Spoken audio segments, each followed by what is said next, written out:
a broken record that plays inside my head. I try to turn it down, but I can't quite drown it out. I'm tortured every day. Welcome. Thank you for joining us today. You're listening to Society Bites Radio, and I'm your host, Dr. Richard Himmer. And I'm Sherry Himmer, and this is Authentically You. Social interaction for the mind and soul. Sorry. It's always good to have you prepared. Yeah. So for the next 25 minutes, we talk about healing and growth from the inside out. Remember, you are 100% responsible for your happiness, joy, and well-being. We've got papers everywhere, and Sherry couldn't find her paper. I'm swimming in papers. So we want to pick up where we left off last time. The question initially was from a client where she reads, sooner or later you realize that no one cares, so why on earth would I waste my time with people who don't care, who I don't care about, and who don't care about me? Here's something just to keep in mind. When you say I don't care about others because they don't care about me, I'm going to suggest that if you care about you, you care about others. So put it to me. I care about me, so I care about others. Because I'm hardwired to connect. And if I don't connect, it hurts. And if it hurts, I'm going to medicate. And one of the ways an introvert, for example, like me, medicates is I isolate. Sometimes, isolation in effect is a drugging activity. So using the metaphor that we did last time with repentance, the willingness to be found or the acceptance to be found, would you just summarize that real quick? And then we're going to continue going on this idea of coming into the light and why do we come in the light. So based upon the story I told of, what's a summary of repentance? How does that work? It's the idea of that you're invited to be found and not be told that you're wrong. And that as you get closer to that light, you're going to see the things more clearly, more defined, that you do want to change through your God, through working that out. And that connection, for those of you of a Christian faith, you can't connect with God till you connect with yourself. And here's where I come up with this. And I've read this for so many years. So this comes from John Calvin. Nearly all wisdom we possess, that is to say, true and sound wisdom, consists in two parts, the knowledge of God and of ourselves. When the ancient philosopher Thales of Miletus was asked the most difficult thing to know, he answered, thyself. Socrates said the same. Know thyself. Lao Tzu. Knowing others is intelligence. Knowing yourself is true wisdom. I don't know how to even say this word. Katha Upanishad. Okay. Those who know and realize the self are free forever. Fascinating. If you know yourself, you're free. But look at the bondage you put yourself in when your shadows dictate your behavior and you're unwilling to even look at your shadows. You're not willing to be found. You're not willing to even do the work because you're constantly hiding from, out of fear, those shadows. Pythagoras, know thyself, and you will know the universe and God. I think his order, his sequence is paramount. And then Carl Jung, the person who looks outside dreams. The person who looks inside awakens. You care about others. You connect with others because you care first about you. If we truly are hardwired to connect, and I've said this so many times, about a year and a half ago, I decided to go and do research on that again, just to remind myself, why am I saying this so often? Yeah. It was so abundant. It's not refutable. I have never seen anyone right now, at least that I researched lately, who argues the fact that we're hardwired to connect. Without exception, every person that's come in my office, the root problem of their frustration, their anxiety, and it's simple in the millennials, I don't have any friends. I want more friends, but I don't know how. I want to get married, or I want to have a significant other. I want to have relationships. And then the ones they have that they tell me about, they're all maladaptive. Their friend is as messed up as they are, but they commiserate together, which isn't helpful because that means they're both venting with each other. So what we want to do is go back. How do we then bridge that? How do we get ourselves from that point moving forward to where we're willing to be found? And what does it mean to be found?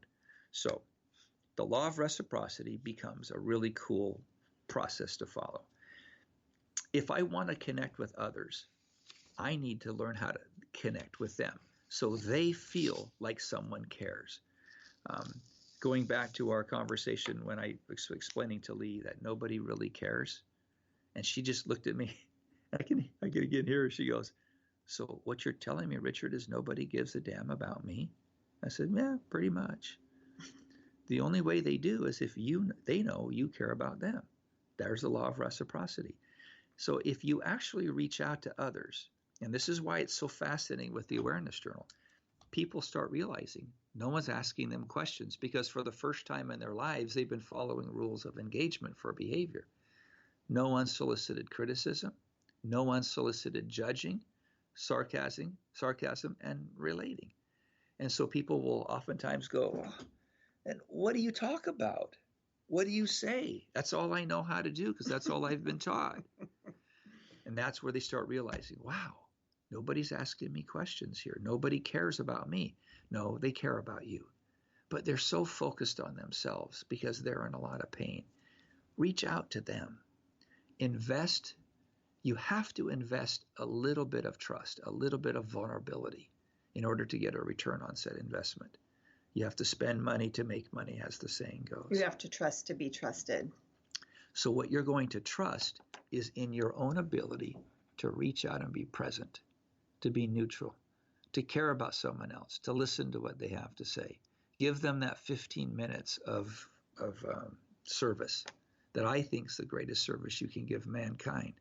15 minutes of uninterrupted, neutral time will return droves, will return so much to you if you understand how to do it. Okay, so let's finish let's finish that model. In order to finish the model, we have to explain those people who are not willing to be found. So by definition, repentance, come into the light, come into the truth. Well, what does truth mean? So we have to define a few things.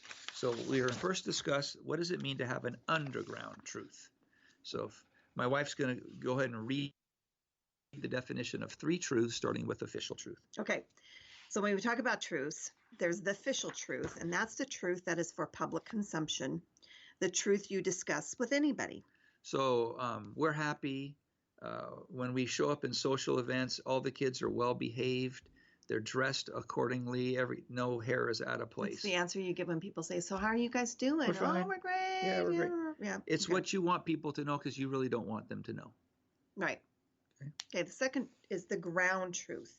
This is for private consumption. It's the truth only you and your inner circle knows. So I once worked with a client who told me the story of her house. She said when people come to visit, they walk in and the house was designed in such a way that you could close certain doors and they only saw the living room, the kitchen, and the dining room. They saw nothing else. Once you pass through the threshold of one of those doors, disaster.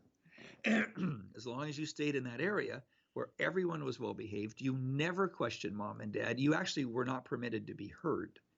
And I'm still dealing with clients who are in their 60s and 70s who are suffering from that arena or that era of children were to be seen, not heard. So they don't know how to find their own voice. Okay, so we've got official truth. Got the ground truth. Ground truth. And then there's the underground truth. That's unconsumed truth. This is the truth you ignore, avoid, or don't see, or maybe have never seen. It is the essence of reality, and it's the place where you begin change. So underground truth is your shadow many times. In other words, stored often in your subconscious. Always in the subconscious, not just off, because that's where it is. Yeah. A shadow is, I don't have worth.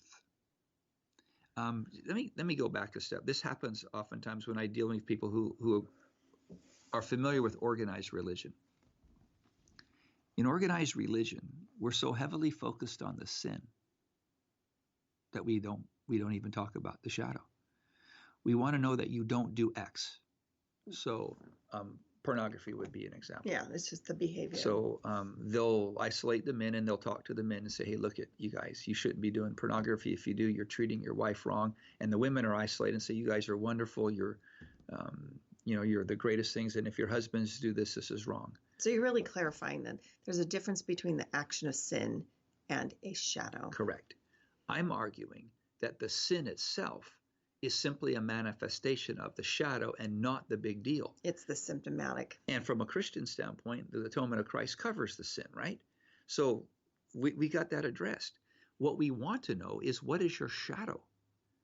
You cannot change sin by talking about sin. You can't change behavior by talking about behavior. No one's going to heal by letting them vent or loop. That's just another manifestation of an addiction, of a shadow. The only way we change is to change the narrative we have about ourselves. And the only way to change the narrative is to change experiences that create the narrative. So when we hyper-focus on the sin, and parents, same way, when you hyper-focus on the sin, you miss the shadow. You want to be able to address the shadow. So when we gave the little metaphor that you want to come close to the light so you can see your shadow, only then, when you know yourself, the closer you get to yourself, or I'm sorry, the better you know yourself, the closer you can get to God. Well, the same is true. The closer you get to God, the more you know yourself, which is the way I prefer it, because if I feel like I'm getting close to God, that means I am more aware of my problems, my shadows, if you will, my false narratives, my weaknesses. But from the standpoint of that, they're not in fog, you're not in denial, and you're ready to see them and work on them. Exactly. So a number of segments It's why ago, a lot of people avoid God or avoid the light, because they're not ready to work on the shadows. Well, when they don't know themselves, this is very interesting to watch. People who have a crisis of faith, who start not believing in God, this is my take on it, it's because they have shadows they're not willing to work on, and they don't know themselves. They need now something to blame. It can't be them. They can't be the one with the problem. It's so easy to find a fault in a religion. I don't care what religion you belong to. Anybody could come in and pick you apart. They could even use the scriptures to pick you apart, depending on their definition. I could walk into any organization and pick it apart, tell you what's wrong with it, based upon my immaculate perception. I could go as far as use emotional reasoning to pick anyone apart, because it's true to me. I'm not interested in your intent, but what you did was wrong because I felt it was wrong. Mm-hmm. That's the world we live in right now.